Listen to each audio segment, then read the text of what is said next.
नमस्कार मित्रांनो, तुम्हाला माहिती आहे का, महाराष्ट्रात एक असं छोटंसं गाव आहे जिथे दरवर्षी हजारो दुर्मिळ समुद्री कासवांचा जन्म होतो.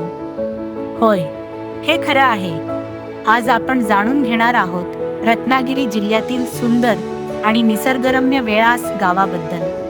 कोकणाच्या किनाऱ्यावर वसलेलं हे गाव शांत वातावरण, स्वच्छ समुद्र किनारा आणि निसर्ग संवर्धनासाठी संपूर्ण देशभर प्रसिद्ध आहे. पूर्वी वेळास हे एक साधं मासेमारी आणि शेतीवर अवलंबून असलेलं गाव होतं.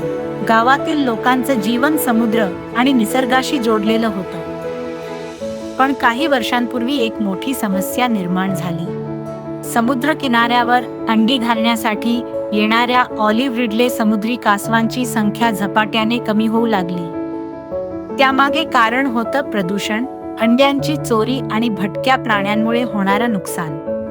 तेव्हा गावकऱ्यांनी आणि स्वयंसेवकांनी एक मोठं पाऊल उचललं. किनाऱ्यावर मिळणारी कासवांची अंडी सुरक्षित ठिकाणी हलवून त्यांचं संरक्षण सुरू करण्यात आलं. काही आठवड्यांनंतर त्या अंड्यांतून लहान लहान कासवं बाहेर पडतात आणि मग तो क्षण खरोखरच अविस्मरणीय असतो. शेकडो लहान कासवं हळूहळू समुद्राच्या दिशेने चालू लागतात.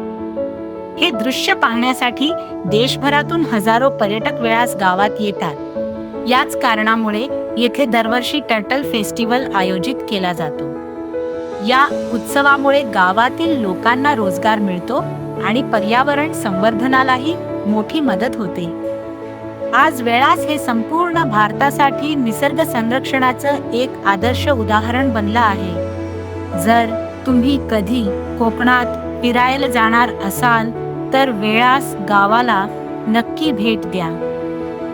कारण इथे तुम्हाला फक्त सुंदर समुद्र किनाराच नाही, तर निसर्गाचा एक अनोखा चमत्कार प्रत्यक्ष पाहायला मिळेल. अशाच महाराष्ट्रातील लपलेल्या रहस्यमय आणि सुंदर ठिकाणांची माहिती जाणून घेण्यासाठी महाराष्ट्र अनसीनला सबस्क्राईब करा.